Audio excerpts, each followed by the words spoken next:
गांव के किनारे घने जंगलों के बीच एक कुटिया खड़ी थी, पुरानी, टूटी फूटी और भयानक। लोगों ने इसे नाम दिया था भूतिया कुटिया। सूरज ढलते ही इस कुटिया से अजीबोगरीब आवाजें आने लगती, कभी किसी के रोने की, कभी किसी के चीखने की, तो कभी धीमी धीमी हंसी की, जो सुनने वालों की रीढ़ में सिहरन पैदा कर देती थी। गांव के बड़े बुजुर्गों का कहना था कि कई साल पहले वहां एक औरत रहा करती थी, जिसका नाम रुक्मिणी था। कुछ लोग उसे डायन मानते थे, तो कुछ कहते थे कि वह एक बेगुनाह थी, जिसे गांव वालों ने साजिश में फंसा दिया था।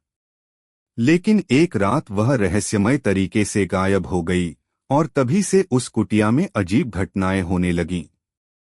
गांव के लोग इस कुटिया के पास जाने से भी कतराते थे। बच्चों को सख्त हिदायत थी कि वे इसके आसपास भी न फटकें।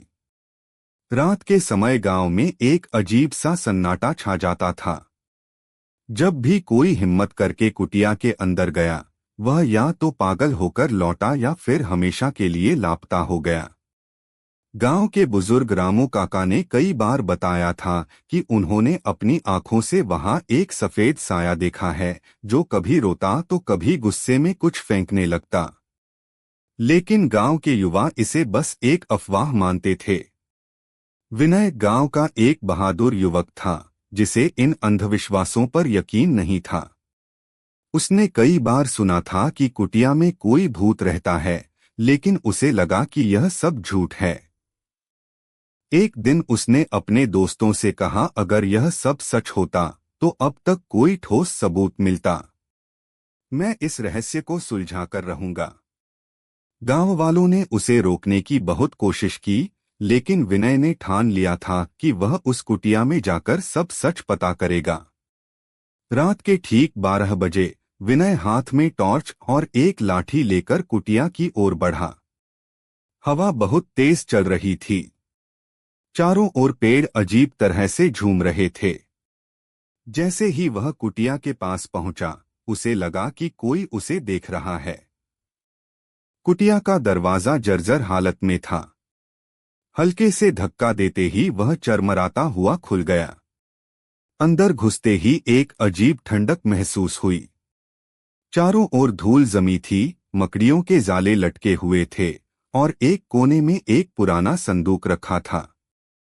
जैसे ही विनय ने संदूक को छूने की कोशिश की, अचानक खिड़की अपने आप जोर से बंद हो गई और एक तेज चीख गूंज उठी, रुको। विनय का दिल जोरों से धड़कने लगा, लेकिन उसने हिम्मत नहीं हारी। संदूक को खोलते ही उसे एक पुरानी लाल रंग की चूड़ियां मिली और साथ ही एक डायरी। डायरी के पहले पन्ने पर लिखा था, अगर कोई यह डायरी पढ़ रहा है तो समझ लो कि मैं निर्दोष थी। मुझे गांव वालों ने जादूगरनी समझकर यहाँ कैद कर दिया। मेरी आत्मा तब तक भटकेगी जब तक मुझे इंसाफ नहीं मिलेगा। विनय ने पन्ने पलटे तो उसे पता चला कि रुक्मिणी एक सीधी सादी औरत थी, लेकिन गांव के कुछ दबंगों ने उसे बदनाम कर दिया था। डायरी में आगे लिखा था कि गांव के ठाकुर ने उसे अपने हवेली में बुलाने की कोशिश की, लेकिन जब उसने इनकार कर दिया तो ठाकुर ने गांव वालों से उसे डायन करार कर दिया। यह सब पढ़ते ही विनय को समझ आ गया कि यह आत्मा किसी को डराने के लिए नहीं, बल्कि अपनी सच्चाई बताने के लिए यहाँ थी। तभी अचानक कुटिया में एक तेज हवा का झोंका आया और एक सफेद साया विनय के सामने खड़ा हो गया। तुम यहाँ क्यों आए हो? वह आवाज गूंजी। विनय ने हिम्मत जुटाकर कहा, मैं सच जानने आया हूँ। अगर तुम रुक्मिणी हो तो मुझे बताओ कि तुम्हें क्या चाहिए। साया कुछ देर तक हवा में ठहर गया, फिर धीमे स्वर में बोला, मुझे इंसाफ चाहिए। मेरी मौत के जिम्मेदारों को उनके किए की सजा मिले। अगली सुबह विनय गांव के मंदिर पहुंचा और वहां सभी गांव वालों को इकट्ठा किया। उसने सबके सामने डायरी के पन्ने पढ़कर सुनाए। गांव के बुजुर्गों की आंखें शर्म से झुक गईं। रामू काका बोले, हमें बहुत बड़ा पाप किया था। हमने बिना सोचे समझे उसे डायन मान लिया। गांव के कुछ बुजुर्गों ने ठाकुर के बारे में बताया कि उसके ही कारण रुक्मिणी की मौत हुई थी, लेकिन ठाकुर की सच्चाई कभी सामने नहीं आ पाई थी। गांव के पुजारी ने मंदिर में एक हवन करवाया ताकि रुक्मिणी की आत्मा को शांति मिले। हवन शुरू होते ही गांव में एक तेज आंधी चलने लगी और लोग डरने लगे।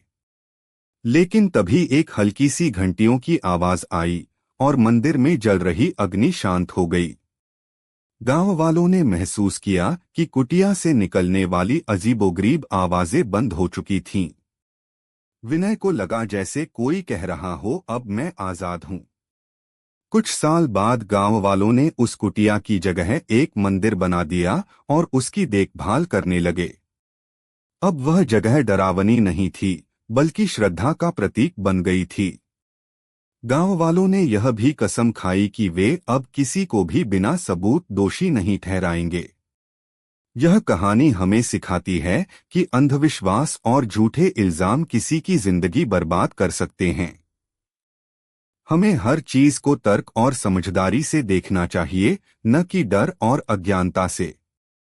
अब भी जब कोई इस मंदिर में जाता है और सच्चे दिल से प्रार्थना करता है, तो हवा में हल्की चूड़ियों की खनक सुनाई देती है, जैसे कोई कह रहा हो, सच्चाई कभी नहीं मरती।